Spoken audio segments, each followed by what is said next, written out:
boy. See, I'm trusting you with my heart, my soul, and everything. If I let this go, you don't tell nobody, don't tell about nobody.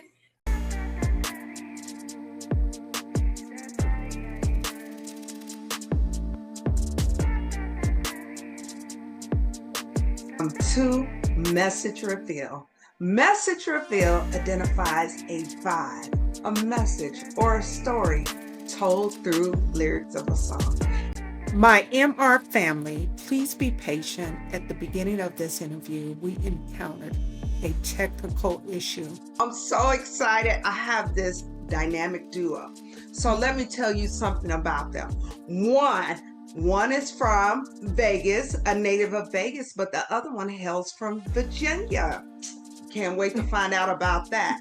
Number two, they create plant-based meals. And we can't wait to dig in and find out about that particular thing. But last but not least, if you rock with them, if you follow them, they actually have a tagline. And the tagline is making your favorite meals vegan. You guys, please put your hand together and welcome Myles and Mrs.V. Or Miss V. I hope I got it right. Thank you, guys. Thank you for having us. We appreciate it. I appreciate you, and as I tell all my guests, you could be doing something else, but you say yes to me, so I so appreciate you. We enjoy this right here. We love actually giving out interviews and talking about our story. Myles loves to talk anyways. Music is one of my first loves. So when you said it had to do with music, I was like, definitely, I'm all for that. Oh, awesome. So before we get into this music bag, I just have to find out, what was your impetus to begin your, I didn't give your name, so they are the Edible Bunch.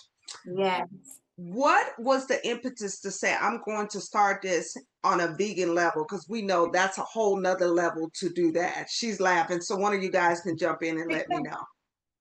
It's really it's a multi layered reason, because it's different reasons of why we, like, where we originally started to where we took the name, where we got the name from, and then why we became a plant-based company, and then why we decided to go public and actually, share our meals and our food with our customers. I don't know if you want to start with that. Mine starts from being raised in a restaurant atmosphere.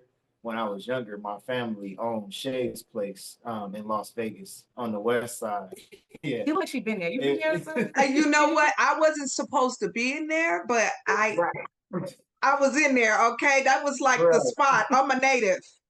Okay. Yeah, so, it was the same for me. Even though my parents and my grandparents owned it, I don't think I was really supposed to be in the bar, but I was. And I used to be down there for the meetings, and I was just there just to be there. Something just infatuated me about being there. But I grew up, we closed it when I was in 10th grade. So I grew up having this dream of reopening this restaurant, to kind of bring back that nostalgia of that, right? So that was always the dream. Then it came down to figuring out what type of cuisine I wanted to do. Well, in the midst of all of that, I met her, found out her background, being a chef. And then my father was having some issues. And when we met, we always wanted to eat healthy. So we were trying to eat grilled fish and grilled chicken. We were doing it as healthy as possible. And my father, going through his issues, caused me to do research and trying to help him.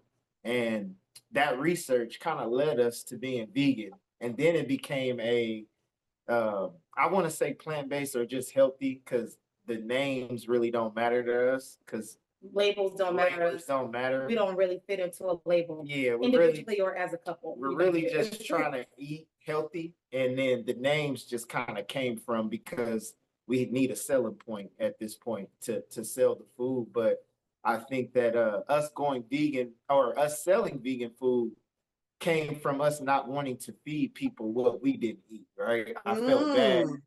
feeding people something that I wouldn't even feed myself, right? Mm-hmm. So I think that's kind of where the journey took its turn. And we were like, well, we're going to be a plant-based restaurant at this point because I can't sell meat and we don't eat it. We don't You need it know? either. So that's kind of where that concept came. And then the edible bunch, I will say this. My father consumed cannabis. I do as well. And I was trying to look for healthier ways of for him to consume it, which we started dibbling and dabbling with edibles as well. If you look like at the beginning, at our first picture on our Instagram, I believe it's a s'more cookie, and that Oh, cookie yeah. was actually infused. Yeah. I don't know if it says it on there, but that cookie was infused. That was It like was a good cookie. it was. That was like the That was, I'm talking about, it was delicious. yes, It was it was. really, really good. I'm gonna have to recreate that. That's what I'm thinking about that. Not infused, but I'm definitely gonna have to. This summertime, a s'more cookie would be perfect. Yes, Yeah. for sure. For sure. I love that you gave us reference and kind of took us down the lane. But one thing that really stood out that you mentioned that I no longer eat that, so I don't want to serve it. And I can relate because I don't eat pork. So I would not give anybody that. Now, I'm not telling anybody what to do or not what to do. But for me personally, if I'm not going to eat it, I can't serve it. So I can definitely relate with that, and I totally respect that. And if anybody do anything different, that's their thing. But Yeah. I love that you guys reference that and the process. You know, originally you just wanted to be a part of that history, that legacy of Shay's Place. And then as you went on and met this beautiful young lady, it turned into something different. Now, I do need to poke a little bit different if you guys don't mind. Okay. What's you guys' origin story? How did you meet? And just a little bit about, because you guys flow so well with each other. When I'm watching your Instagram, it was one particular time you were dancing. You was telling, hey, you want to know more about this? And I just love it. You know how sometimes you can watch an Instagram and they're like, okay, you do this, you do that. You guys just seem to flow off of each other, and that cannot be made up. It has to be an energy that's already there. Yeah. Definitely natural. Yeah. It's I think our connection even goes down to like our zodiac signs. I'm a Leo, he's an Aquarius. No wonder I like you, Leo. Beep, beep, beep, beep, beep. Yeah, so it's kind of like that fire and air type of thing. And we really Tell her how we met. okay, so yeah, how we met. I came out here to with my mom and her sisters. They were doing like a sisters trip. And I don't know why I came along, but she decided to ask me to come along. And the day after we got into Vegas, I'm walking down the strip and I had this immediate feeling like everything was familiar to me. Like I knew where things were, but I mean, I didn't know, but I had this feeling like I was supposed to be here. And I mentioned it to my mom and my aunt, like, I feel like I should live here. And during this time, I had just moved from Virginia Beach area up to DC. And I was in DC for like 9 months. And it's the first time me being away from family, away from friends, totally completely in a brand new city by myself, understanding who I was. I said, I feel like I should live in Vegas. My mom goes, yeah, whatever, because I always come up with these ideas and she doesn't realize I actually go through these ideas. It might be crazy, but I go through them. And like the next day or two, me and my aunt is riding down Vegas, being rebels, not being with our family or anything like that. And I have like this big old souvenir, them souvenir strip cups that they fill up with all these Absolutely. ice and that's yeah. So I was drinking on that. And we were trying to find like a little bar or club to go to.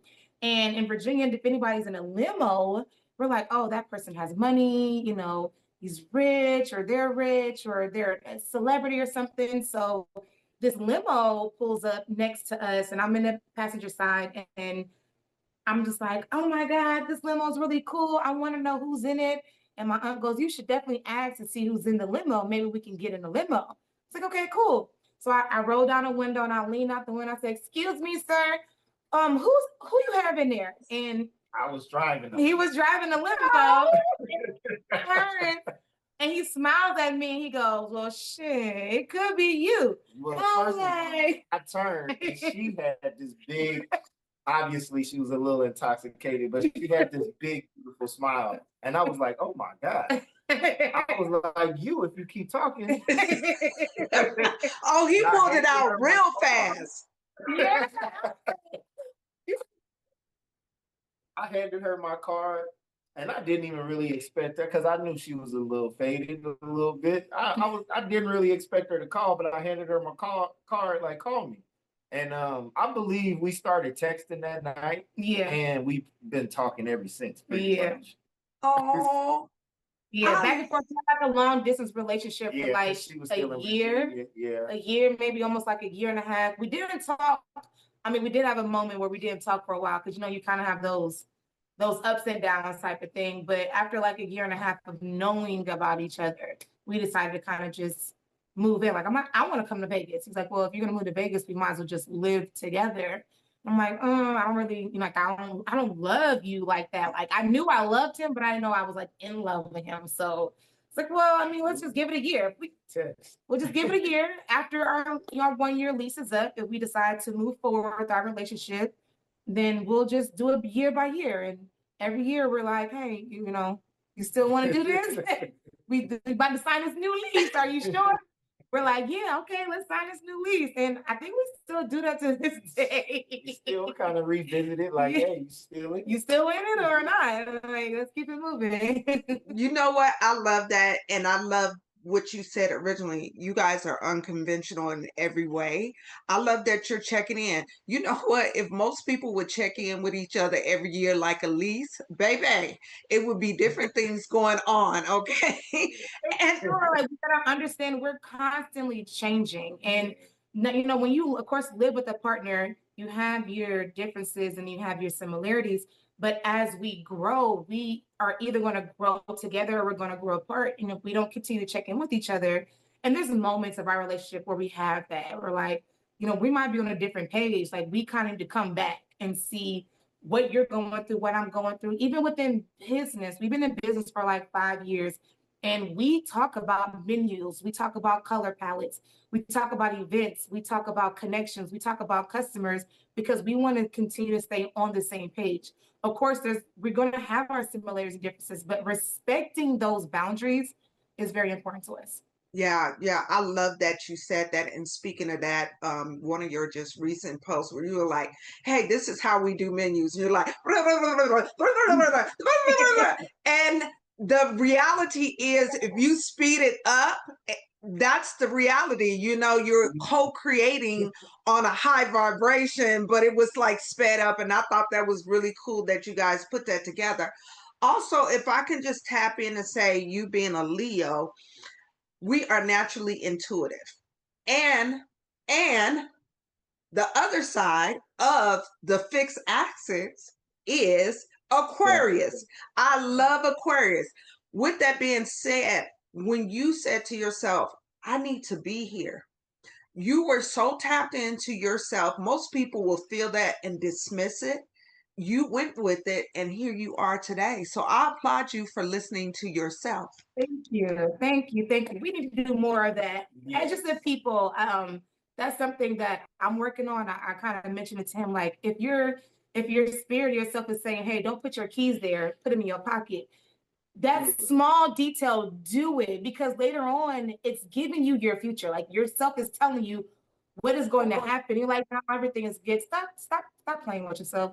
Just do it, and we're continuing to working on that. So yeah, definitely. The mere fact that you have identified it is to take it to the next level, because the more you use it, baby, the better it gets. And I'm not talking from somebody that's told me, I'm telling you from experience. So continue to tap into that and what you're doing, because you have a daughter. She will naturally tap into it because she'll see you guys doing it. That's just my perspective. I hope you didn't mind me saying that. No, I accept that. We totally understand that and believe that, because we remind each other all the time Like I'll come back and be like, man, something told. Like she'll send me to the store. This is a great example. She'll send me to the store and forget to put something on the menu list, and I'll get to the store and my eyes will be fixated on something, and I'll be like, why am I looking? I don't even need that, and I'll go get everything, come home, and she'll be like, baby, I need such and it'll be that thing that I was fixated on. And I'll be like, I knew I should have got some. And me, I'd be like, you should listen to yourself. See, that's why.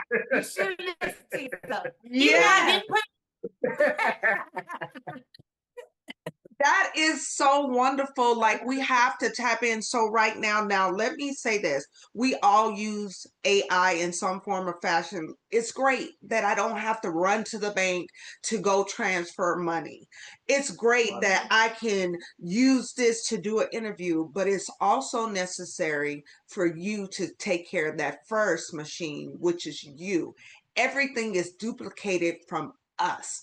And when we begin to continue to tap in, it's no limits. So I love that you guys are looking at that. I love that you guys are sharing when it comes to intuition and tapping in.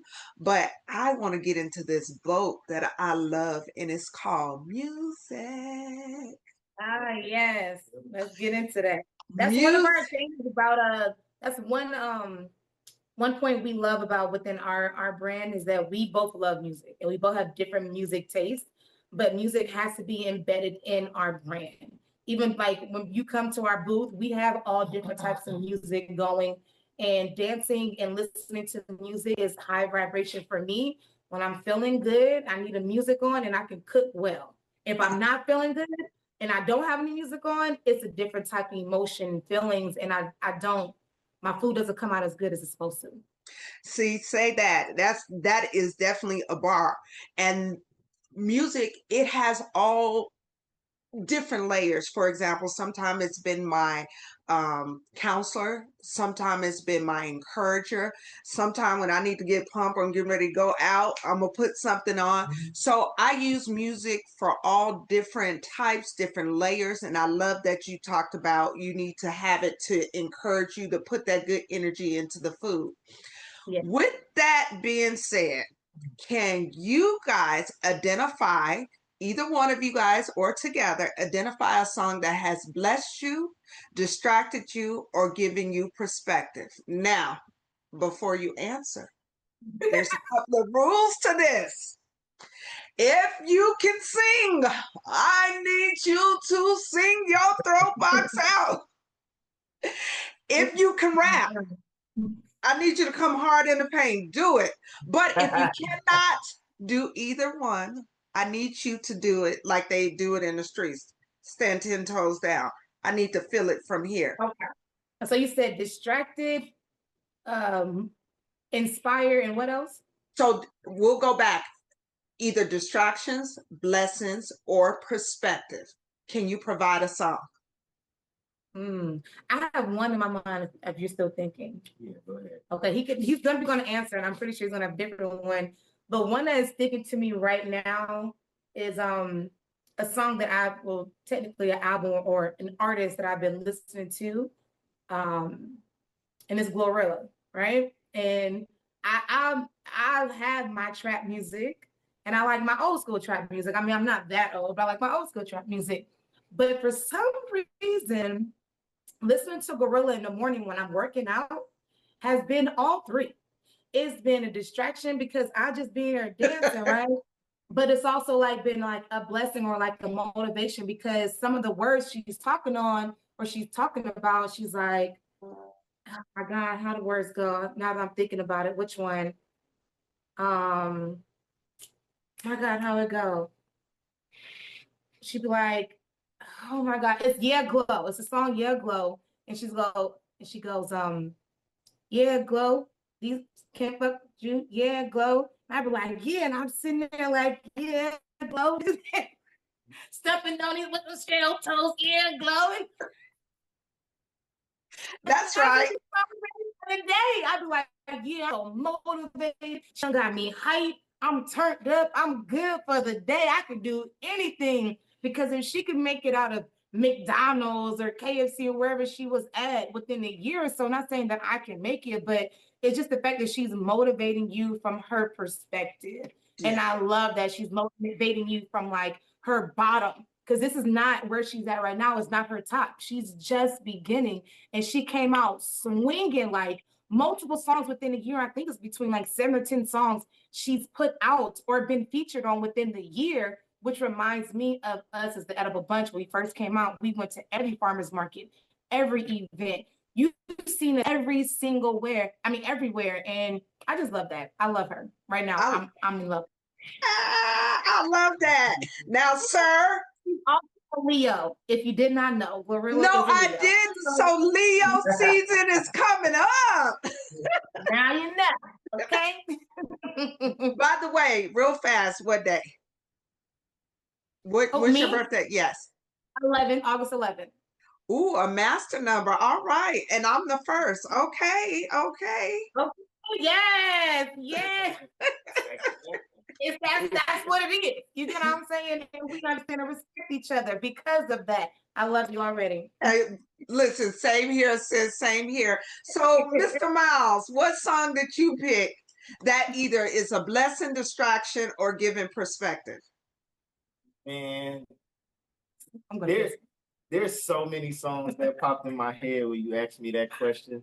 And I think like my roots in music, they start out in a crazy place. And I think not even a song that popped in my head, but I would say 2, or in this perspective, 3 artists popped in my head, and that would be Tupac and Outkast. Those were like some of my main people I listened to when I was younger. Songs like They Don't Give a, I don't know, can I cuss on here? Absolutely. We grown here. You should have told me that. I'm over here beating myself up. Like Tupac, They Don't Give a Fuck About Us. Tupac, I Get Around. Those are 2 totally different songs, but you said perspective and distraction, right? So like Outkast, from Wheels of Steel to Babylon to just like my mind was, I think now that I look back, my mind was on, I guess, in a different area than most of the people I hung around. There was probably 1 or 2 people that I was around that like listened to what I listened to, but when I was at home, that's what I was listening to. It was either that or it was some R&B music, which I believe will come up a little later. But like my parents were rooted in like the older, I want to say older, but they were into the musicians of the time, right? So my dad, he would share a lot of the R&B artists that he was into, that he thought was okay for me to listen to. So, but yeah, that question, Outkast and Tupac was definitely definitely my influences. Yes, well, I love Outkast. Like, I'm the biggest fan.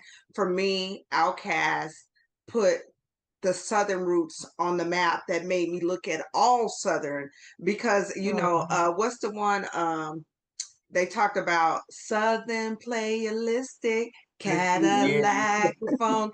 Look, we're gonna get you high.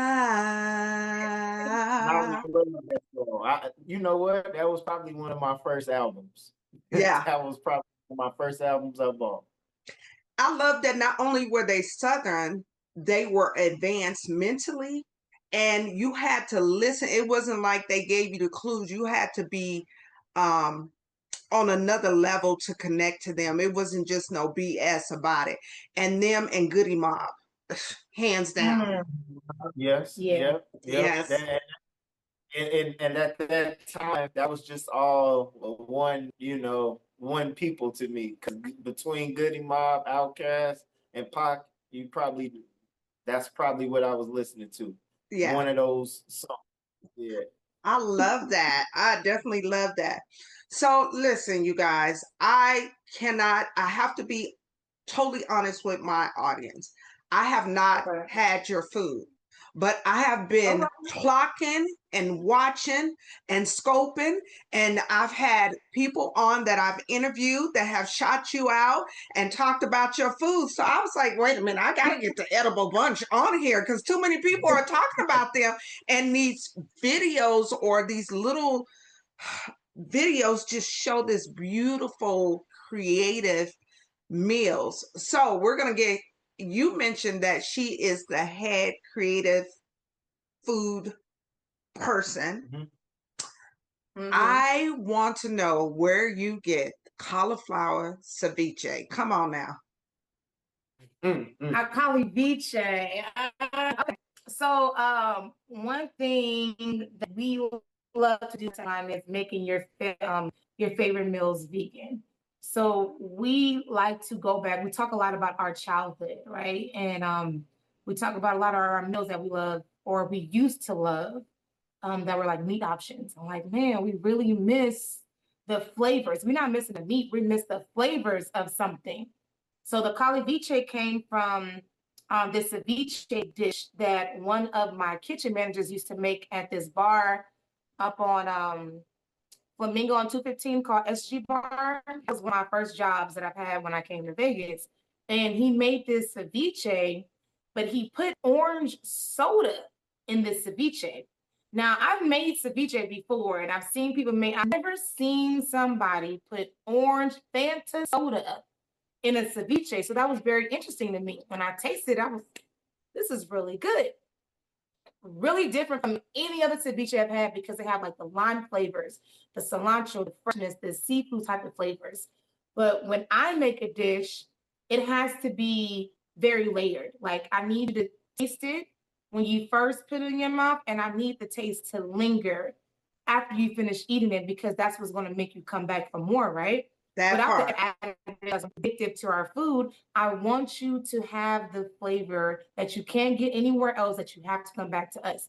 So the cauliflower is actually made from Valencia oranges, not orange juice or orange soda. Yes. Fresh squeeze orange juice, fresh squeeze Valencia oranges, fresh squeeze lime, and then another chef friend of ours had put us onto this vegan pineapple fish sauce, which I really love because it's basically fermented pineapple. But it has like this fish saucy flavor taste to it. So we add that in there and we put the cauliflower in there. Of course, add in the jalapenos and add in a little, I think chipotle or cayenne pepper for that little punch. And then we have to let it sit.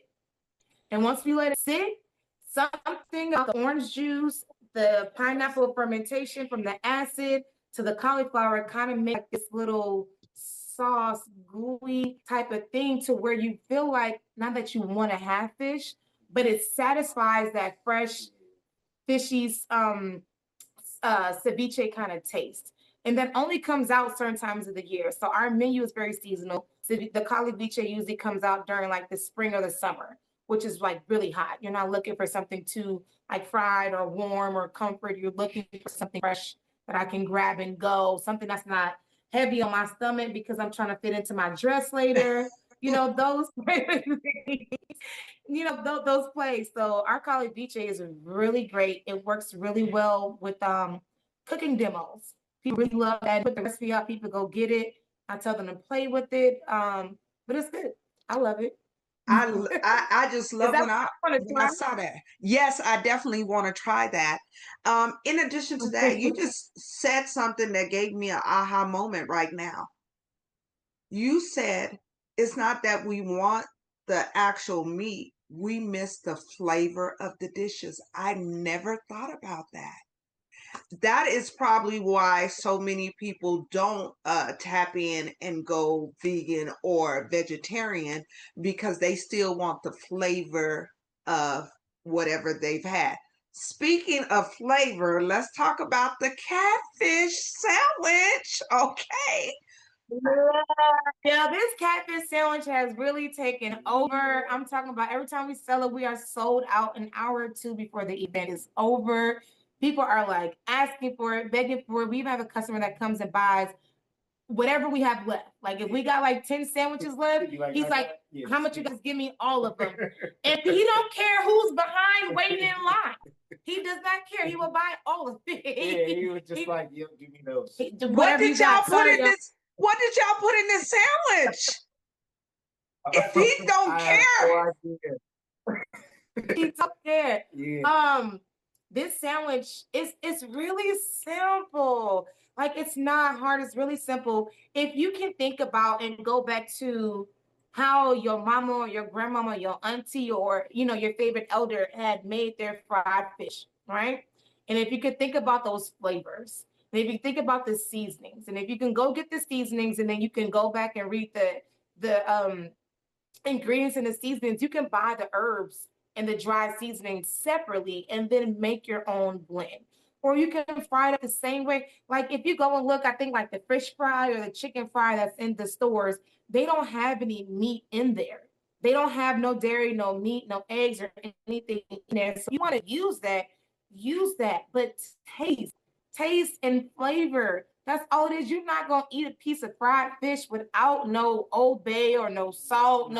You're not gonna fry fish without seasoning it. Exactly. So season your food. Right. That's all you gotta do is season your food. Okay, can I just stop you right here real fast? I have a pause moment. And the pause moment, I have an invisible pew up here. You don't see them. And I don't see them, but you're talking to somebody's spirit, okay? You're encouraging somebody to go to the other side. Now, let me say this. I am not vegan.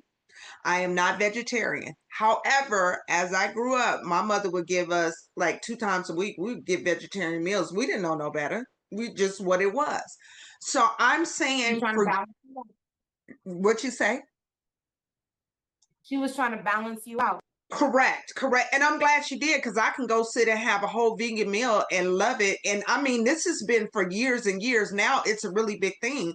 But years ago, people would be like, oh, I got to have me some meat. I was totally fine with it.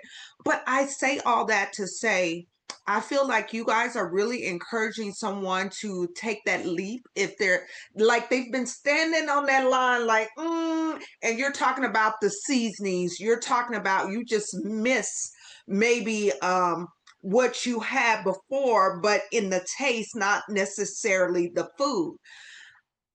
I'm going somewhere with this because I want to jump on our Southern favorites, oxtails.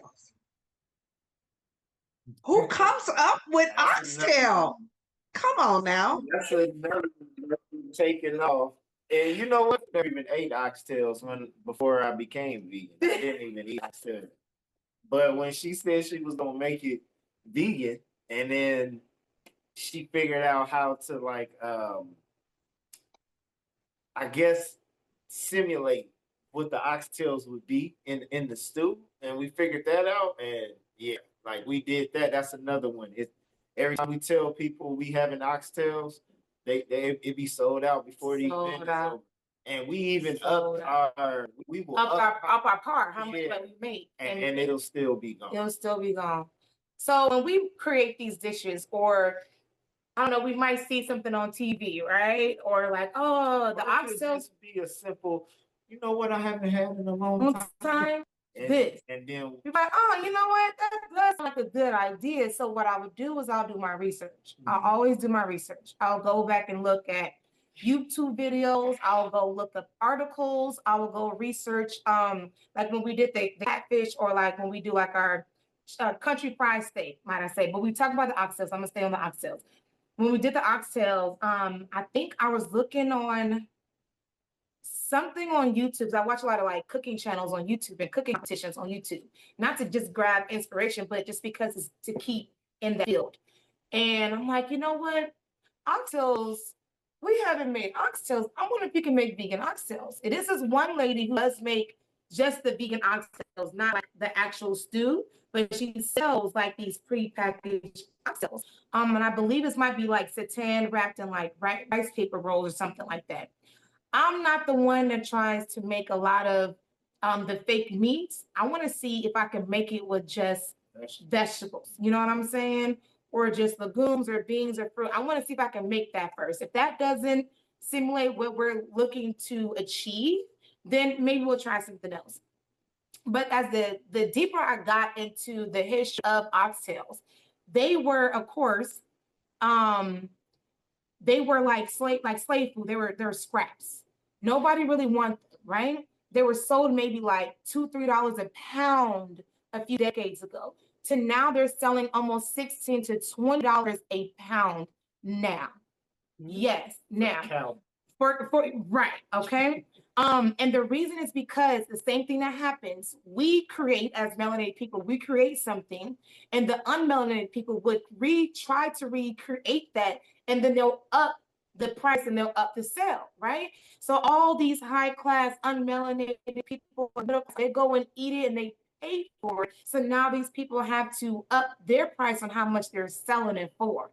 That is freaking ridiculous to me. Then I dig in more into the seasons and the flavors of oxtails, of why they seasoned it, what they had left over, how long they cook it. We cook our vegan oxtails, we bake it for at least 4 to 6 hours. Excuse me? From 4 to 6 hours. Yes, ma'am. We bake it from 4 to 6 hours. It's just soaking up. It takes us at least 2 days to make. So the first day we take and we marinate that within like onions, white onions, celery, green onions, some fresh thyme. I have some nice pimento seeds that we pound up. We add that in there, some salt, pepper, some cilantro and parsley, and some ginger garlic. And we grind that all up, run that through a food processor, and we take the canned young jackfruit and we drain that all out. And then we marinate that for a day in that marinade. And we're sitting in there and we let it marinate. We take it out, drain out any extra water, and then we start to season from there. We season that and then we dry bake it. So it's literally all that marinade is sinking in, all that seasoning is just creating this layer. And then we want to stew. Well, with the stew, sometimes they use like the jackfruit to get that natural color. But some Jamaicans would use like a browning, right? If they're from like Jamaica and they move to to move to the Americas, or they have American influences, they've been using like browning. When I went to the store to look up the certain brand they use, it had caramel coloring in it. It had like red dye in it. It had all these different type of ingredients. I'm like, why? But the browning is the point where you burn the meat at the bottom of the pan and you add your liquid, get a little bit of liquid, and that's your browning from the bottom of the pan. Yes. So this is all the research that I've done before we start to sell the oxtail. I'm like, man, I searched and I found a brand that doesn't have the caramel coloring and all that additives in it. So we add the browning in there. We add tomato paste in the stew. We add carrots, bell peppers. We add onions. Sometimes I'll put in sweet potatoes in there, and we let the stew simmer. And then after the oxtail has been baking for maybe like 2 to 3 hours, we slowly start to add in the stew. Dry. They be like dry. Like hard, crunchy. Really? Almost. And they rehydrate in the stew. And the stew come back. We add a little bit of stew in there every now and then, and it will soak it all up. We add some more in there, and it will soak it back up. And we add more, and then we let it just sit. And when I tell you them things, people are like, wait, this is not me. It's me. It's jackfruit. How did you do it? Like, if you take your time and you understand the procedures of how we used to do it back in the day. Everything's fast cooked now. Put it in the microwave, use an air fryer, all these things where you can just bake slow in the oven. Take your time, because these aromas are like embedded and they sink into the food. And that's what makes people come back for more, because the time and the love that we spent and the research that we spent into the items that we make, it's a lot. I love the oxtails, no lie. And then the coconut rice comes from my grandma. She married a Panamanian, a guy. So my step granddad, he's from Panama. And every time they will make anything, they always will have coconut rice. So I was like, there's no way we cannot have oxtail without coconut rice. So he makes the rice, because that's one thing I'm not good at, making rice at all. Are you kidding me? I have no shame about that. Really? She can cook anything else, but rice. The rice? Well, I love that you guys work it out together, but these dishes, that I saw, and just the whole, I was like, they had to sit down and really think about that. And another thing I love that you said, when I make a meal, say it's cool out and it's Sunday dinner or whatever the case may be, and we're going to get to the Sunday dinners, I like to put whatever my chicken or whatever in and let it cook slow. And when it cooks slow, like you said, it get infused slowly and it comes out and it just relaxes you when you eat it. You know, whether it's vegan or non-vegan, I do think we need to take our time with prepping and making our food. But before we get back into you guys with your food and all, because I have a tons of questions, let's talk about music again. Okay. Can you identify a song that you've sung the majority of your life and then you became of age and you're going, wait 1 minute, I've been singing this song? Can you guys identify a song? You can go first. Well, again, when you just asked me that, a lot popped into my head. I'm thinking of crazy songs now, like Aaliyah, Age Ain't Nothing But a Number. But I would tell you one thing. My father bought me, my first CDs that my father bought me was SWV, Boys to Men, and H-Town. Okay. And this was the first album they bought me. But I remember Downtown by SWV. You gotta go downtown. You better That's go. the way to my love. And I used to love that song, right? Then I got older and I was like, what's downtown? You gotta go downtown. Yeah, so yeah, it took me a minute to figure out what I was singing on that one. Yeah, I But- think we all go through that moment, even myself. You know, it's the tone, it's the cadence. And if you don't have experience in life, you're not going to Right. court like that. But when you Oh, get a no. little bit of experience, you're like, wait a minute, I know what downtown is all about. Right. Exactly. When you break a song down, really, my song would be from Aaliyah, Are You That Somebody? Because I used to love that choreography, the way she used to do that. Are you that somebody? Tell me you're that somebody. But she's talking about meeting, and I don't know if it's R. Kelly or not. But she is talking about meeting this man when everybody is asleep down at the park, down the street. And if I let you go, if I let this go, are you going to keep it a secret or are you going to tell somebody? Are you that special somebody who's going to keep this a secret or are you going to tell the world? Stop. Are you that somebody? Tell me that somebody. Girl, yes. You know Yes. what?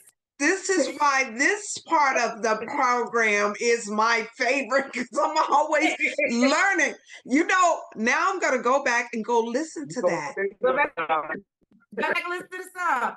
Meet me at the park. I wish I'ma have my toes, my lows, my hat, just sitting low key. If you tell the world, or something like that, we'll be asleep. Oh boy, see, I'm trusting you with my heart, my soul, and everything. If I let this go, you don't tell nobody. Don't tell about nobody. You want to know another one too that just dominates is D'Angelo's song Brown Sugar. Oh, he talked about this all the time. I love that though. He is talking about weed in that song. You know, I was He's talking about getting high. yes, I didn't even know till 10 years later that he was talking about, because he was like, you're my lady. Is that the one where he was talking about you're my lady? And he, No. The brown sugar. Oh. What is it? Now should baby, I get high off of love. No, How to behave. you're my sugar. Yeah, that song. and he was talking about, well, I think he was talking about weed on the other one too, right? He was. Because on Yeah. that one, I think on the video, it was like smoke in the background, kind of insinuating what was going on. Yeah. But again, you're not a part of that culture. So you don't know, like, oh my God, they got a smoke machine in the background. Oh, They tell you experience life, you know, you're like, there was Yes. smoking in that. you keep Yes. your eyes, what do you say? You keep my eyes, he said you keep my eyes blood burgundy. And whenever you let me hit it, sweet comes something when it close to me. And your skin is caramel with the cocoa eyes. Even got a big sister by the name of Chocolate Tie. That's what I was like, what? He like, oh no, she light skin. She got a dark skin friend named Chocolate Tie. Nah. And all the light skin and the dark skin pair girls like, yeah, that's what's up. You being funny, but that's real. That's real. Dark skin friend named Chocolate Tie over here. I'm gonna be brown, she's gonna be Chocolate Tie. But that's the reality of it. Like, you don't know. And back then it was multiple. They were very, I'm looking for the word. They knew how to craft a song that make it have multiple meanings, or they just gave it to you. Whatever you figure it is, you know? So I love that we all have that story where we're like, wait, what? What did they say? So, so there's a lot going on, honestly, especially with the P. Diddy case. Now we're going back and listening to some of the songs, like, what was he meaning by that? Look, when they said things to make you go, Yeah. Yes. Some of the songs like, what? What was he talking about? I think we can learn some lessons from that. At the end of the day, music, when I said before, has layers. We do have some things that I just don't tap in because that's not part of my spirit and my soul.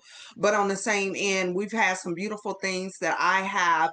It's a part of my life track that when I hear it, it automatically activate a memory, and I can tap into it and just really have that energy source with high elevation. So with that being said, with the P. Diddy, I really don't tap in and go into, because I believe a lot of it's distraction, and that world, they've always been participating in doing things. We just was never privy to it. I had someone years ago that kind of ran it down and was like, that's because they kept it behind closed doors and they only gave you one view of what it is. So this is not nothing new. On the same end, I believe somebody didn't agree with somebody and did something, and all of a sudden now everything's pushed to the forefront. Yep. Absolutely. I truly agree with that. Yep. So, you know, it is what it is. But let me talk about this being a vegan. A lot of times people only deal with the version of food. You guys do desserts as well, and you do breakfast food. So I looked at a little short that you did about, he was like, I was on a cruise, I had a great time, I had great food, but their pancakes wasn't good. And the pancakes that you made, it looks so good. I think you were making it for your daughter. So can you guys just talk about the dessert part of it? Because typically, if you're doing vegan food, what I've seen, you just stay in that lane. You guys have went to another level with providing like your peaches and cream, your biscuits with savory, your cinnamon rolls, your pancakes. That's a whole nother level, and they look so good, and I'm like, oh my gosh. So can you just talk about that other part with dealing with desserts or pastries? So let me answer this real quick. So we make everything from snacks, desserts, to pre-cooked meals, to drinks, to am I missing anything? Snacks, desserts, pastries. Honestly, we're just learning. No, I mean, we've been in our business for about 5 to 6 years, active within the last 3 to 4 years, but we are still learning and researching, still in our beginning phase. Yeah, it's like, oh, I really want some cinnamon rolls. Well, how do we make the dough? Yeah. Oh, I really will learn how to make fresh dinner rolls from scratch. So we bring somebody in to help us make fresh dinner rolls from scratch. Pancakes came when we first started to go vegan, and we couldn't use milk or eggs. And his oldest daughter was allergic to milk, was allergic to dairy, so we had to cut out dairy. And then we learned that if you're eating like one egg, it's equivalent to like smoking 3 cigarettes. From that movie, I forgot what movie that's called. What the hell? What the hell, right? So we watched that. I was like, oh no, I'm not giving them no eggs. I would never. So we go into researching. I go on my digging and I research and look up recipes on pancakes. And we start to do, start doing our own pancakes, looked up the certain types of flour that we can use, a certain type of milk we can use. And that was our staple, making pancakes and waffles almost each morning. It was like, you want pancakes, you want waffles? That's our breakfast right there. Pancakes or waffles, a good little potato hash, and maybe like some vegan sausage or some vegan bacon or something like that, and some tofu scramble. And that sounds really good right now. Now that I didn't even make anything. I will add though that we don't look at ourselves as vegan or really plant based. Again, those are just like selling points, right? Because I think our main thing is to just eat as healthy as possible.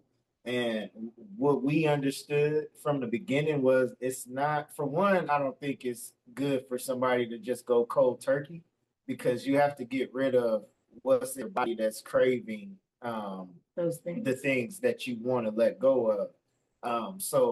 I think it's a transition, right? And we're even still transitioning. Like we're still learning about different things. Like we've been eating like, oh, that does that to your body. Well, let's try to take that, because that's been our process, is to take one thing at a time out of our diet, right? So developing the snacks and the desserts came from showing people that like you can still eat what you were eating before, right? Just changing the ingredients that you're putting in there. And that's it. And it's still a process, because like even like now we're looking for different ways to sweeten our stuff rather than using white sugar. So like even with our drink, the Sunday Driver, we use agave. Now I know agave is not the healthiest, but it's healthier than doing the white sugar, right? Which we realize white sugar, especially in the summertime out here in Vegas, is going to dehydrate you. Yes, it's going to put you down. So we think about that when we make our food, and he's really big on me. I mean, I love desserts. Like dessert have to be, it's one of our comfort foods, but we also realize that a lot of our comfort foods come from triggers in our lives. So like we make, okay, so like we just had banana pudding. I love banana pudding, and we get vegan, but I don't use the pudding from the box. I use just egg mix, and I make our own custard from scratch. I don't like using vanilla wafers. I like using Laura Jones, because that's a great shortbread cookie that doesn't have any vegan eggs in it. And the old school people love Laura Jones, if you know what Laura Jones is. I do. So adding that in there it makes us different than anybody else. And we're still learning. We're still like, okay, people might not be cookies. And we're like, okay, that's a lot of sugar. You know what I'm saying? That's a lot for somebody. So how can we take that down and add it up? And we also, with our menu, we would probably bring out one appetizer, one entrees, one dessert, and one drink. So you only have 5 to 6 things to choose from. So you can't be that indecisive when you come to the menu. It's either, do you want this or that? Or they'll say, which one is the best? Well, how hungry are you? You can have something that's very fulfilling, or something that's a snack, or you want something sweet at the end. So you have to, you can get 1 or 2 things from us and still be satisfied and still have a good experience. But desserts really bring home for me, because I love desserts. It's one of my comfort foods. It's a great ending of the day. It's like the cherry on top. Like we had a great meal. Like, oh snap, I forgot we got banana pudding. We eat that like, okay, well, I'm done now. That's it. So, but our new biscuits and our new desserts are something that we're just still learning. Like, oh, biscuits will be great. Oh, how can we make that vegan? And I would say this too: the snacks came from when we first went vegan. We were like going back and forth, because we would wait till the last minute to figure out what we were going to eat. And we had to start making snacks because we needed something to snack on until it was dinner time, whatever the case, right? So we started diddling and dabbling, and we also started. That's what caused us to go to the store and start looking for products that didn't have the things that we, didn't want in our food anymore. So I think just starting as a food business, developing snacks, we were actually trying to help people be able to maintain this diet. It's like there's people that want to vegan, or because we're not out here trying to convince anybody. Like Not you're at all. vegan, I don't care if you go vegan. I don't care. I'm not People that eat our food not vegan. Yeah, Like, that's true. more than half of the people that eat our food aren't vegan, but they love food. Yeah. So our thing is just to, if this is something that you want to do, okay, now we can help you maintain that diet because we can recommend snacks. We have snacks we can give you. We can recommend the desserts. We can recommend the dinners. We can, whatever it is now. So our thing was just like showing you like you can change your diet and still eat good. And still eat Like, good, you don't have to go to bland foods, and we don't use a lot of salt either. It's more spices, and we just throw a little salt in there to wake those spices up. But we don't use a salt, and we try not to use that much sugar as well. Yeah. We understand, especially when it comes with kids. Like our daughter, we don't give her that much sugar, but if she'll have a lollipop, she won't even finish the lollipop. She'll suck She'll it, a suck couple it times and then she'll and put it it'll be away. laying somewhere. Because she's not used to sugar like that. She's not used to that type of sugar or those dyes. And we understand like. And it does change her. It does. Like, we know when she's eating sugar or not. Like, if she come from school and she's ate something that has some dye or something, like she'll be acting different.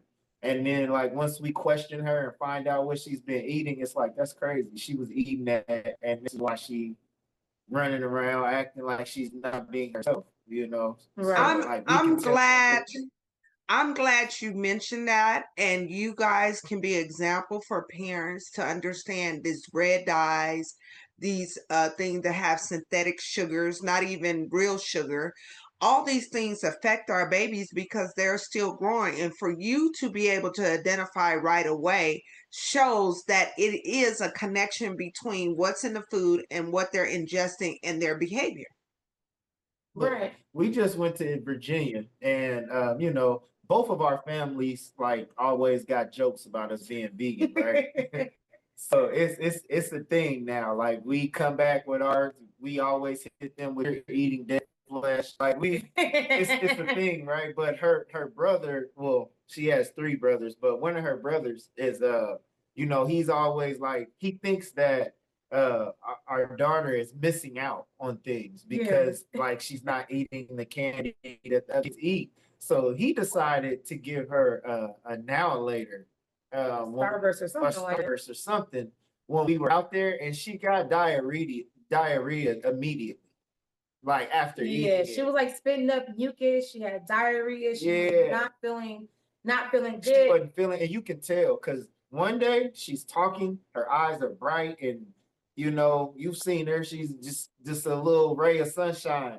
And I know when my baby don't wake up in a full conversation, like I'm talking about Daddy, I think about this, if she don't wake up like that, I know something wrong. Daddy. Like she literally will. So I dreamed about this and I just did this, and yesterday at school, and then today I want to do, like, if she don't wake up like that, something ain't right. Yeah.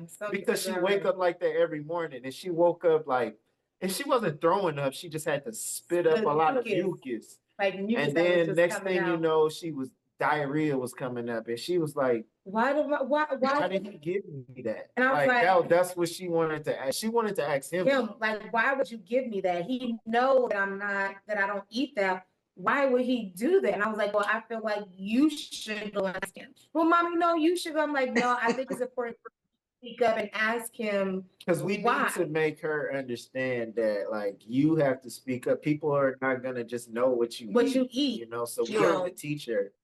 And we have to tell her, like, because she'll come home and be like, man, the kids had a party.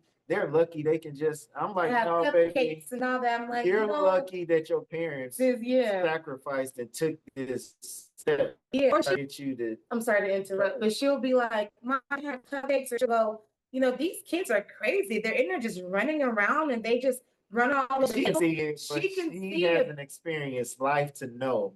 why they're like that. And I'm like, well, baby, because they had the stuff that they have, their lunch that they're eating is why they're acting like that. That's why you're able to receive all the information in school. You're able to focus on what we're telling you is because of what you're eating. And yes, we are still learning on what to cut out, what not to have. We're still in our beginning stages. We're not experts. We are not perfect. We do not, our purpose in this business is not to change somebody to make them vegan. It's like, look, this is our journey. This is what we're learning. This is what we're going through. We're going to feed you through our journey. And she understands that. She'll go to school and say, I can't have meat products, dairy products. I can't have this. I can't have that. And I love the fact that she's able to speak up about that. And she'll ask, like, Mommy, is that a dairy product? And even though she's talking about chicken, we know that she eats like that. That's something that she cannot have. So, I get that. As the older she'll get, we'll respect her choices. Dairy right now. Yeah. She'll be like, I can't have dairy. She be talking about meat. So when you guys you said you'll respect her choices. So say she become a teenager and said, Mom, I want to incorporate fish into my diet. Would you guys fall out and say no? Or would you allow her to tap in and figure that out? I think that's something that she has to figure out. Herself, I think we're really just my thing is just setting a foundation. At some point kids are gonna make their own decisions. And I just want to set a foundation because if she does choose to eat fish and then, maybe it turns out well for her and maybe it doesn't. But then I just want her to understand that, where we were coming from doing like what we were doing and trying to incorporate that. But yeah, no, so my oldest two daughters, which aren't Valencias, but they aren't vegan. But I wasn't vegan when I had them either. And although I do joke with them and I talk trash to them about how I forced them to go vegan. But I will say it's really cringy for me to like my 13-year-old, she's with me a lot and she eats Taco Bell and she eats that type of stuff, right? And it's really cringy to like take her to those places, like to the point where I pull up to the window and I let her order the food because I don't even order. Like, I just let her order, but it's like, and I tell her about it all the time. And I honestly feel like she's probably going to end up being vegan. She has eczema. And she's starting to notice when she doesn't eat a lot of dairy, her eczema isn't as bad as it is when she's eating the dairy. So like now I'll call her and I'll be like, oh, you want pizza? And she'll be like, I don't eat cheese like that no more. And I'll be like, oh, okay. Yeah. That is surprising. When I tell you she would not eat anything with no cheese on it, okay? Because in the beginning of our relationship, I had to make at least 3 meals. We had to make our meal, his oldest daughter meal, and then the second one, because they all ate something different. I'm like, we need to just eat all this together because this is just a lot. But respecting their choices is major for us right now. Like as customers, respecting the choices of what they want and what they can't have. But the kids, if she decides to eat different than us, then that's your choice. Yeah. And you have to live with your choice. And as a parent, like we have to let them do that. They have to know how to fall and get back on their own without us because we won't always be there. We can't protect them from everything. And you have to know, like, that's my choice. I fucked it up. I have to live with that. And that's going to help you grow as a person and as a human. So, yeah, if that's what she wants to do, I'm for it. Go ahead. You know why we don't want to, but if that's your choice, go right ahead. Yeah. Going back to that, I feel like parents has taken the experience out of children experiencing life. We're there to provide a guide. I'm speaking from a parent, but they need to have some experience on choices, on things so when they become adult, they be like, I already been there, done that. That's why we got some grown folks right now that their parents have not let them bump their head, fall, or stub their toe. And now they're out here in a full adult suit, but their mentality is like a 6-year-old because they haven't had any life experience. So I really applaud you guys for doing that. I think that is the right way to go. Like you said, it's some stuff that cringe. You'd be like, oh, even with because I don't eat any pork. I do red meat maybe 2-3 times a year. My thing, chicken and fish, and I can do a vegetarian meal. But every once in a while, when they're out with their friends, and they was like, I ate this. I'm like, ooh, but you know what it is. Again, giving them their experience. And sometimes too, it takes that experience for them to know that it's just not for me, So I applaud you guys for that. So I can talk to you guys forever. So I'm just gonna put a bug in your hair. We're gonna have to have you on if you would love to do so during my 3rd season, because I just feel like it's so down to earth. People need to understand it's not about forcing anything. It's not about telling people what to do. It's you guys learning and sharing and exposing, which makes a ton of difference. But before we get out of here, please, I have one more question, but I want you to be able to tell my audience if they want to get in touch with you, if you have any upcoming events where you guys are serving food, anything you'd like to share with my audience, please share. So we are a pop-up concept. So to keep up with us right now is gonna be through Instagram, through TikTok, through Facebook. We are on LinkedIn as well. Not as active on LinkedIn as the other platforms, but I will say this: both of us have access to all of our social media sites, to our email. It's just theediblebunch@gmail.com.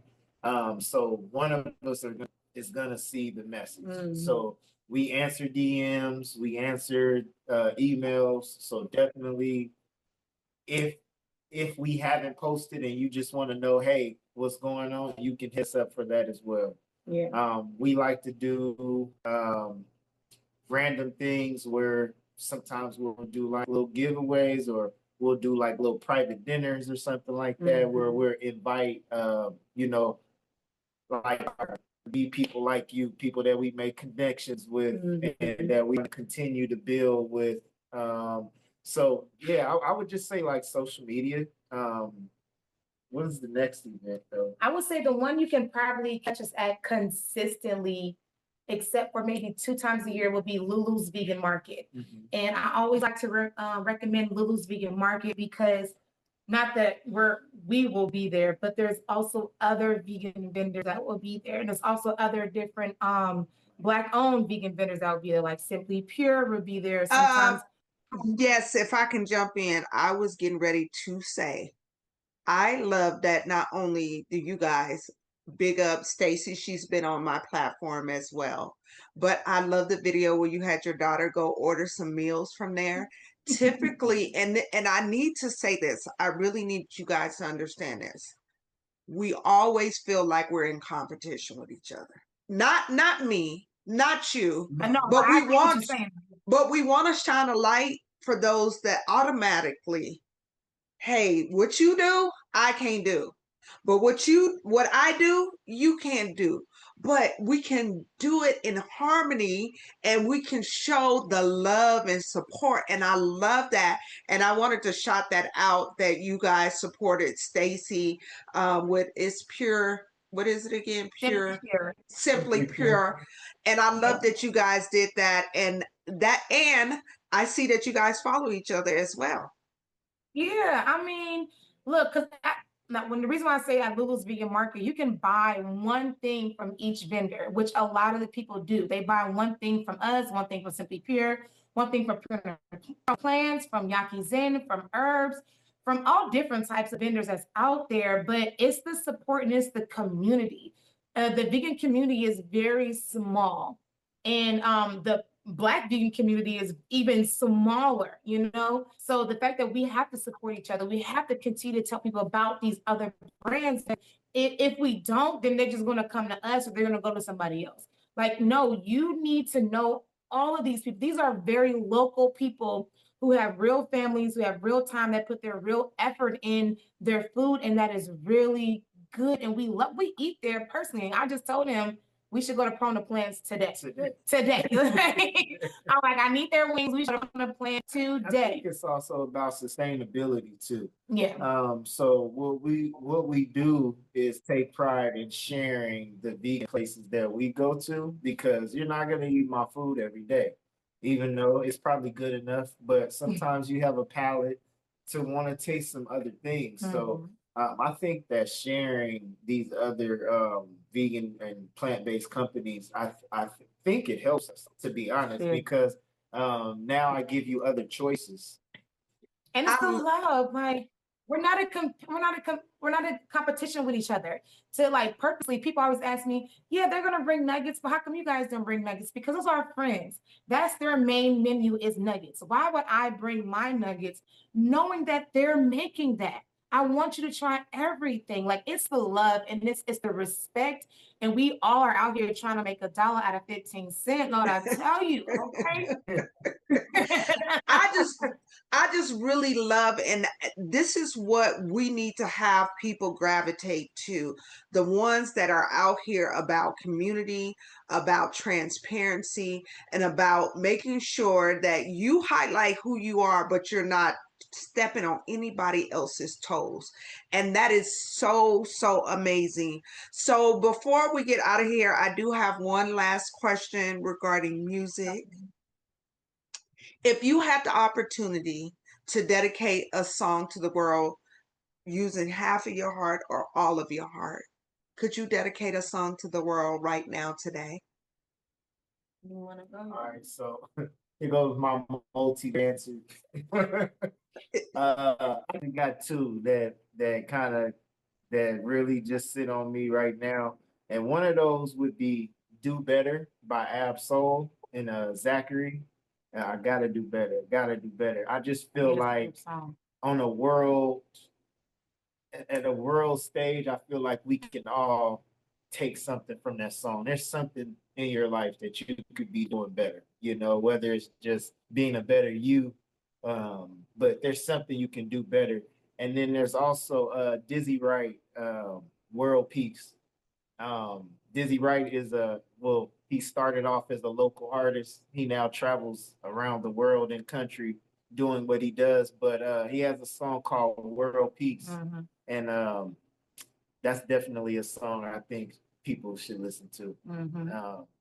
I'm a real hip hop head, so I'm gonna find the good and the bad in the hip hop, and I think I'll be listening to hip hop until I'm 80, 90 years old. But it's the progressive hip hop. It's the Kendricks, the Dizzies, the J. Cole's, Big Sean's, those type of guys. But yeah, those two songs for me, those are the two songs I feel like, they motivate me and, sometimes make me think about my dark areas and areas that I want to shed light on. So that would be mine. Mine too as well. I have one. I'm listening to another Leo, Dochi. She's been absolutely fabulous. Dochi is a Leo too, if you didn't know. I didn't. Thank you. I've been the student today. I've been the student. I love the fact that she's very eclectic, but one song really sticks out to me is a song called Bloom on her latest album.